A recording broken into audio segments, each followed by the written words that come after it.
This is my second take. Let's hope I do it right. Let's get the star of the show in the video. I'm not an influencer at all, and I've never done anything like this, but I'm very frustrated, and I feel very mistreated in this particular situation, and I just want the world to know, because I know people are getting mistreated by mechanics, car dealerships, all over the country, all over the world, and I wanted to share my story. And there's way worse stories I've seen out there, but this particular story is very messed up, especially from a company as big as Porsche. So I'll tell you a little backstory about myself. My name's John, and I've been a huge fan of Porsche since I was a child. My father, Porsche. You know, he had a 914. Eventually, he had a 911 in his lifetime, and he's been obsessed with the brand. He started with a Beetle, a Volkswagen Beetle. For those that know, the Beetle came from Porsche way long ago. I'm not going to go into the history, but from my history, even ever since I was a child, I followed Porsche racing. I followed the Porsche brand. I've always loved Porsche. It's just not one of them, but the coolest automaker in the world. They're mad scientists at Porsche, and I give it to Porsche for everything they do. They're just so cool. You know, don't get me started on a tangent with how much I'm a fan of Porsche, but I even married a woman named Porsche. Very ironic.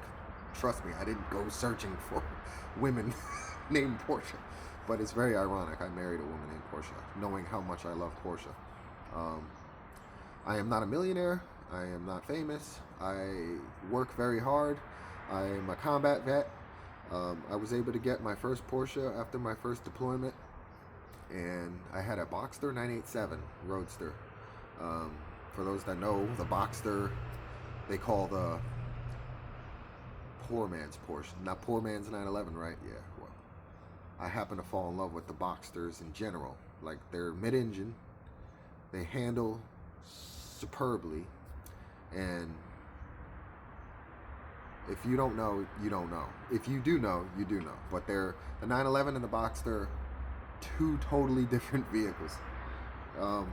But I am a huge fan of the 911, and my dream car is the 911 GT3 RS, of course, like a lot of big car guys. But my whole life, my whole working life, I've always had Porsches, and I always will. This is my third Cayenne, and it's a 2017 Cayenne Platinum Edition base, with the VR6 in it. And I've done a lot of work on it, and I do a lot of my own maintenance because I've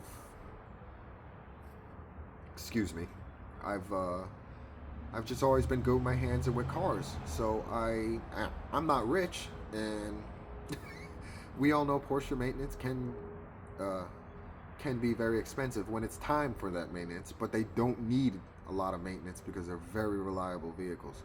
And that's why I always loved the Cayenne, specifically the 958s. This is a 958.2, and I just love looking at it, especially with the dynamic headlights and the black, and oh my gosh, I love the look of the Cayenne's phenomenal. Good job, Porsche. So back to the story. I'll try to make it as simple as I can, because I can go off on a tangent, and I'm sorry you can't interrupt me because this is my video, but I'm not editing it. I just want to let you know what happened. So basically, my 958 it's at like 150,000 miles now. And for those that know, these can go very much more than that. But I got not stalled, but stranded at a Safeway for a little bit back in late November of 2025. I came out from doing some food shopping for the family. I have 3 kids and a wife, and sometimes gotta go pick up some groceries, right? So my wife primarily drives that,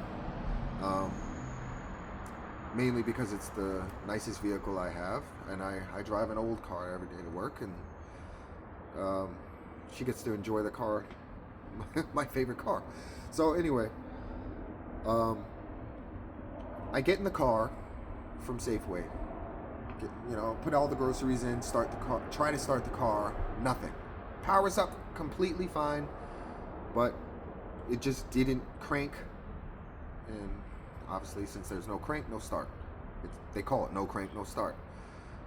I tried it a few times, shifted through the gears, and nothing. But after a little while, it did start, and I expected something to pop up on the dash, but nothing did. I found it kind of freaky, but I did keep moving on, and weeks went by with no issues. Strangely enough, the same Safeway, it happened again. This time I was stuck there for about an hour. It was in December near Christmas, and I was scared because I was like, oh man, I'm gonna have to get this thing towed out of here. But it did start. So after that happened, I was like, all right, I can't take this thing out again until I get this situation fixed. I'm a car guy. I'm used to working on cars. So I broke it down in my garage, right? No start, no crank, no start. So from my knowledge, let's start with the battery, see how the battery is looking, check the relay, the starter relay, and the starter fuse, and then the starter. So I did all that one by one. Relay was fine, battery was fine, but I did replace the battery eventually, right during that job anyway, because it had the original battery still, so mine's well. But I did break down the whole car and replace the starter. And those that know the VR6, oh my goodness, the intake manifold on this car is very, very specific, and it's got quite a few steps to get it off. But I did do it with myself and replaced the starter myself without a lift. And if you don't have a lift for this job, it's very annoying, but I don't want to break and get down to that. I'll let you know. I replaced the starter. I cleaned the ground strap areas and did a bunch of other maintenance along the way. Spark plugs, ignition coils, belt, some gaskets along the way, and a lot of cleanup. After putting everything back together, I'm like, all right, we should be good. Turn the key. No. It did not start. Same exact thing happened, and I feel defeated now. I did put up a video. I didn't get any responses, and I was like, all right, dang it. I gotta have this thing taken to Porsche. So I called around because we needed a car, because my wife needs to get to work. I need to get to work. So I needed a loaner. And that's what I'm used to with Porsche. They're very good with loaners for their customers. And from the dealerships I went to in New York and Jersey, Jack Daniels, by the way, hey Marty, he's a great salesman there. He's just a good guy. But Marty Schwartz over in Jack Daniels Porsche, phenomenal salesman. My parents are friends with him, and shout out to Marty. I called him for some advice recently dealing with this situation. But I'll get back on topic. Porsche will loan you a car while they're working on your car. So I called around to see who had a loaner available. Porsche Arlington did not. Porsche Bethesda did not. Silver Spring did not. Porsche Owings Mills near Baltimore did. So I'm unfamiliar with these dealers, except Silver Spring. They did do some maintenance on this car. But I'm new to the area. I've only lived out here for like about 3 years. I'm from New York, so I'm used to the Porsche in Westchester, Jack Daniels Porsche. But anyway, let me get back on topic. See, this is how I go on tangents. But anyway, I get it to Porsche Owings Mills. They said they'll look at it. I had it towed out there from my house, and they said they'll take a look at it. See what's going on. I got a Macan EV, brand new, as a loaner. Super dope, right? Driving around a new Porsche while your old Porsche gets taken care of, and it's a whole totally different Porsche, so it was a great experience. So they get back to me a little bit after I dropped it off, maybe 2 or 3 days, and they said, hey, your high pressure fuel pump connector's broken off, and that's what's causing the no crank. And I'm like, you sure? And they said, yeah, it won't crank if the high pressure fuel pump has an issue. I was like, okay. How much I think they quoted me around like 25, 2600, something around there, that ballpark. A lot of money, especially if we're looking at how much the actual part cost if you were going aftermarket. Or so I was like, ouch. Mind you, I was in the hospital for 2 weeks because our newborn, he somehow got meningitis. He had to be airlifted and everything. We're already dealing with a lot of stress. So we were in the hospital for 2 weeks, away from work, with our baby, making sure he's okay. So he is good. He's good. So that was a few months ago. So he's all good. He's all happy. So I'll let you know that. But back to the story. So they said it was a high pressure fuel pump. We'll replace it with a new one. Blah blah blah. It'll be around $2,500, $2,600, somewhere in there. Okay, fine. They get back to me later on. They said it still won't crank. It still won't. We're still not getting a start out of it. There might be an issue with your starter. Okay. So they said, hey, do you have a warranty on the starter you put in there? And I said, yeah. So they said they'll take it out and I could ship it back, and then they'll take in the new starter and see if that does the trick. Okay, fine. So I ship it out, wait a week or whatever for the new one to come in, and I get it back to them, and they said they put it in and it's good to go. John, the service advisor there, mind you, I didn't start off with John. He seemed pretty chill from the day I met him. For the first day I picked up the loaner and dropped off my car. He seemed super laid back, and he seemed like a nice guy. The whole process during this, he's been super chill about it. Yeah, just bring it in. Yeah, all right, no problem. Because I'm very busy with work all the time, and I'm not, from where I live to Baltimore is kind of a drive. It's an hour. It's okay if I drove with low traffic, it's about 50 minutes. With bad traffic, it's like an hour 20, and it could be up to 2 hours because the traffic is really bad in the DMV. But he was a nice guy up until a certain point. So I brought back the new starter.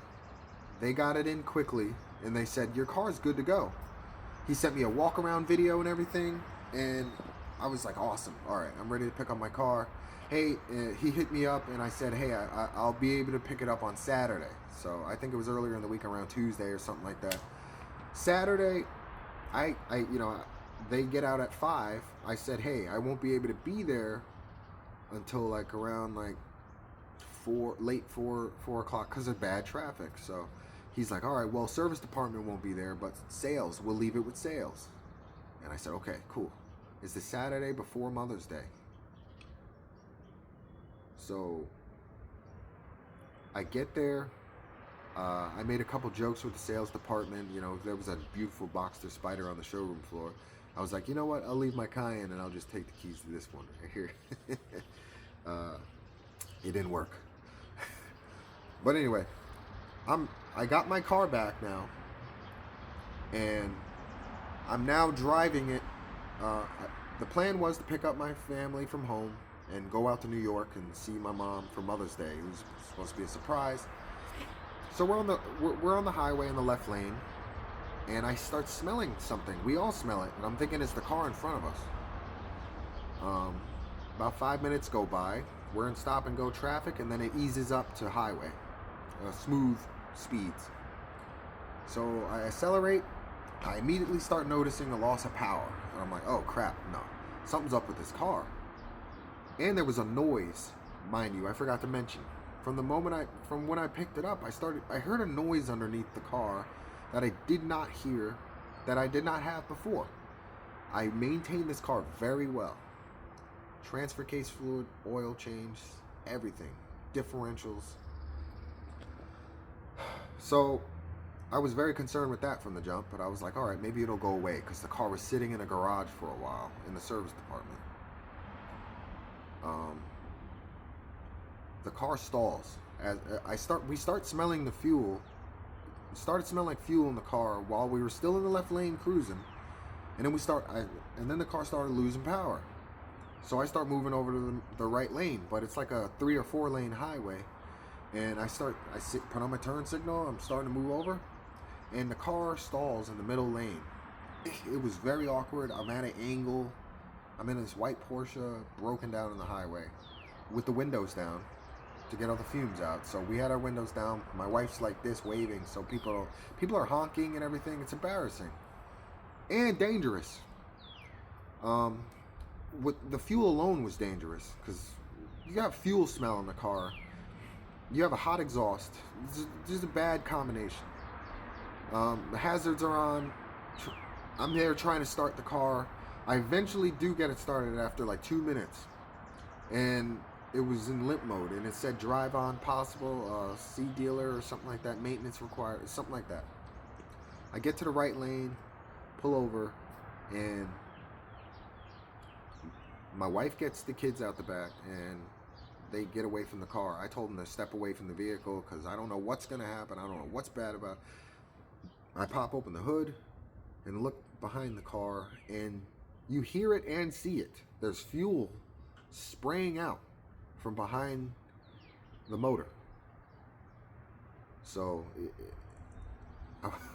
I'm super angry at this point. I'm very, very angry. I just got my car back. I paid like $3,100 total for all of this. And mind you, let me tell you about the fuel rail, right? For the fuel rail, there's a U joint, but there's a bolt that's supposed to tighten, and it's supposed to be torqued to whatever spec, but it's supposed to be fastened onto another rail to connect the fuel pump, the high pressure fuel pump. There's no reason why that should be loose at all. Like, there's no messing that up. Like, either it's on or it's not. So I had a friend who's law enforcement. He took my family home. Obviously, the trip to New York is canceled now. I was more concerned with the smell of the gas getting in my kids' lungs, or a possibility of a fire. So I stepped away from the car too, because at this point, there's nothing else I could do. The hood's up. There's fuel coming out, pouring on the ground. I stepped away from it, got my stuff out, and I'm just standing a little ahead of the car off the road. And I had it towed twice. A dolly, a vehicle that could get it off the road, pulled it to a 7-Eleven. And then I had a flatbed come out to 7-Eleven to tow it back to Porsche Owings Mills. So let's fast forward to when they're open again, Monday, after Mother's Day.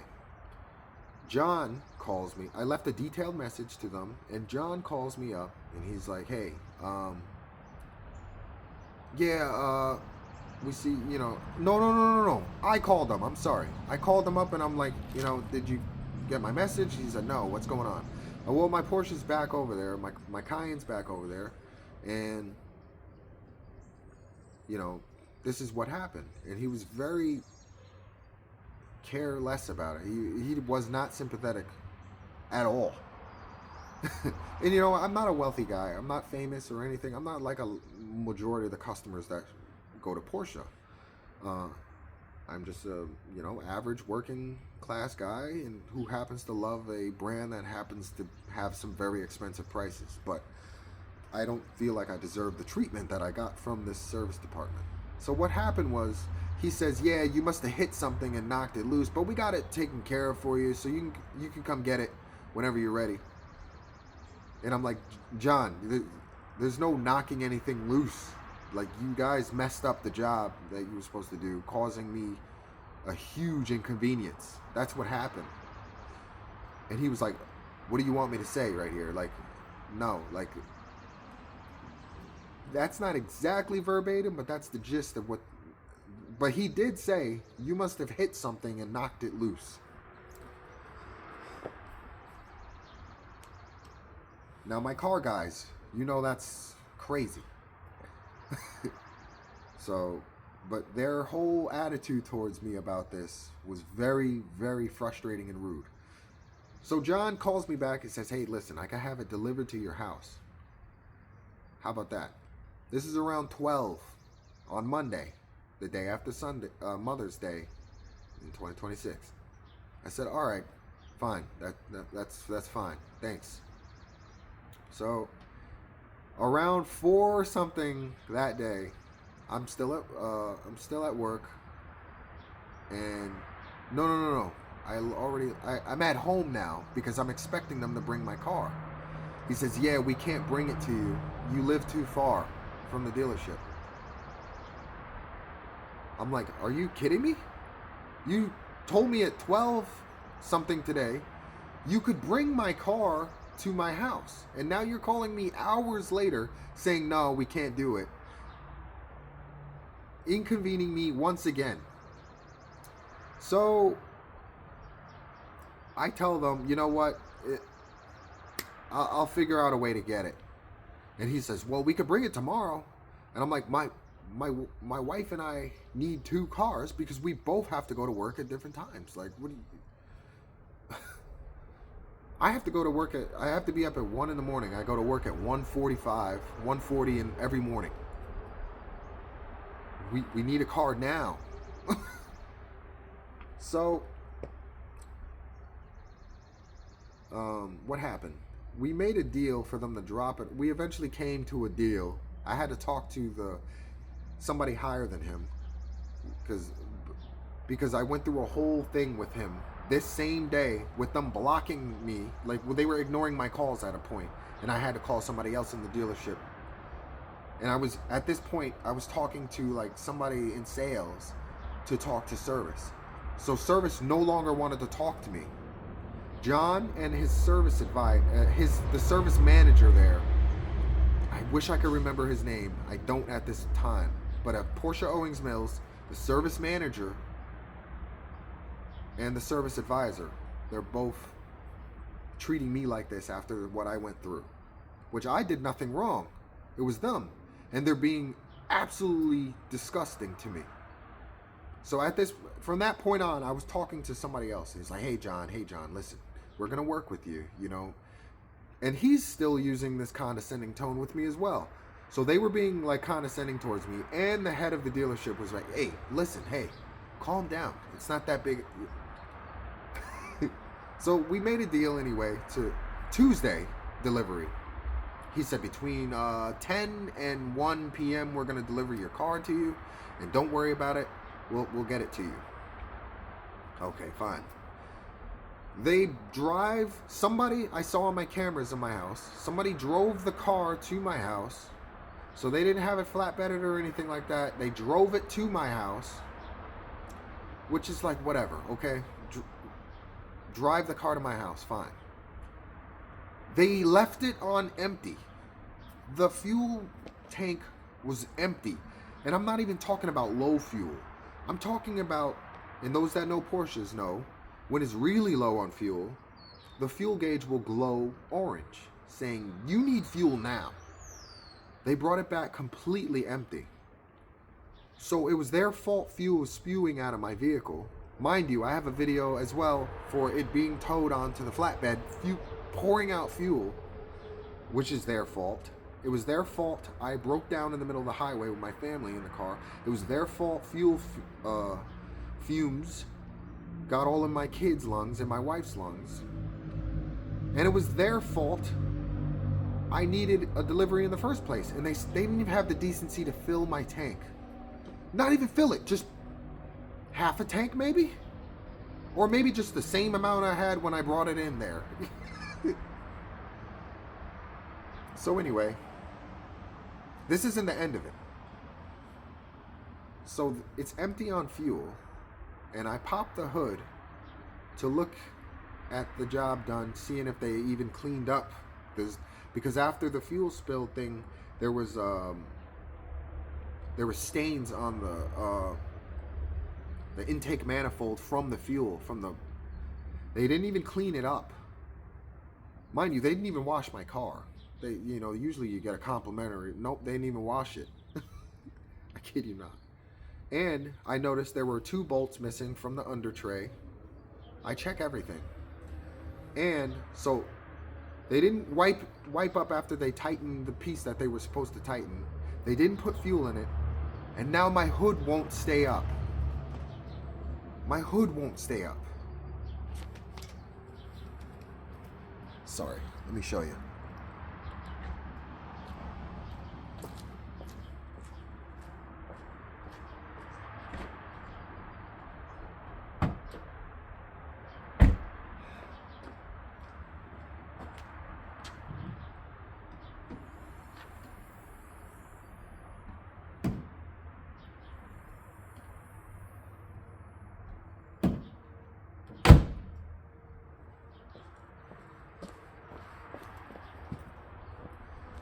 Yeah, I took a video late Saturday evening. This is the time frame. I took a video late Saturday evening of the fuel spilling out from behind the engine. My hood was up fine. Now, between Saturday evening and Tuesday afternoon, my hood struts are shot.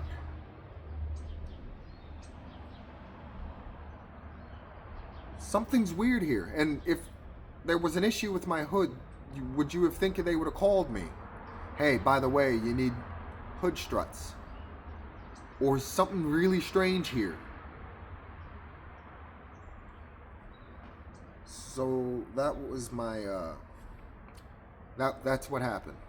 Now, if I wasn't wronged here, please let me know. You know, and I know there's a lot of people that post nasty comments and this and that of their opinions and stuff. I'm gonna ask you, please refrain from that.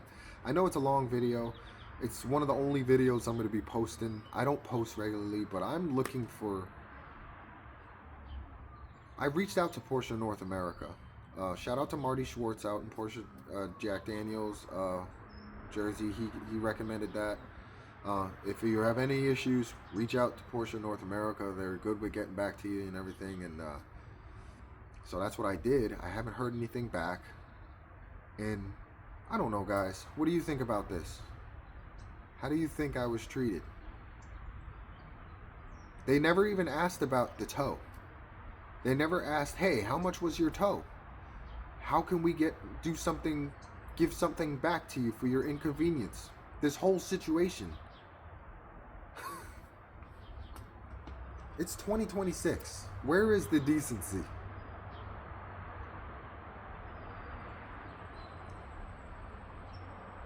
Well, thank you for listening, and I've reached out to Porsche North America. I hope they'll get back to me. But if you've been wronged by a major car brand, it doesn't have to be Porsche. I don't care if it's freaking Mitsubishi. I don't care if it's Toyota or Nissan. You should, as a customer, as a paying customer, you shouldn't be treated like this. It's wrong. Now, from a big brand like Porsche, I would not expect this. They've been super good to me my whole life. Like, I've never entered a Porsche dealership and was like treated rude. Like, every Porsche dealership I've ever went in, they're super open. They don't judge. But John at Porsche Owings Mills, nah, man. Grimy. And I didn't even get down to how like they spoke to me. But they were basically acting like I shouldn't be upset about this when I was on the phone. Like, using the condescending tones. So, like, whoa, what do you want us to do? What do you want? Like, that's how they were speaking to me. So, really grimy, man. But I just wanted to share my story. Have a really good day. It's supposed to be a really good day today. That's why I'm wearing this. It was really chilly in the morning, but it's supposed to be like 80 something today, so it's pretty dope. But yeah, have a good day, and thank you for listening if you made it this far, and I'll see you.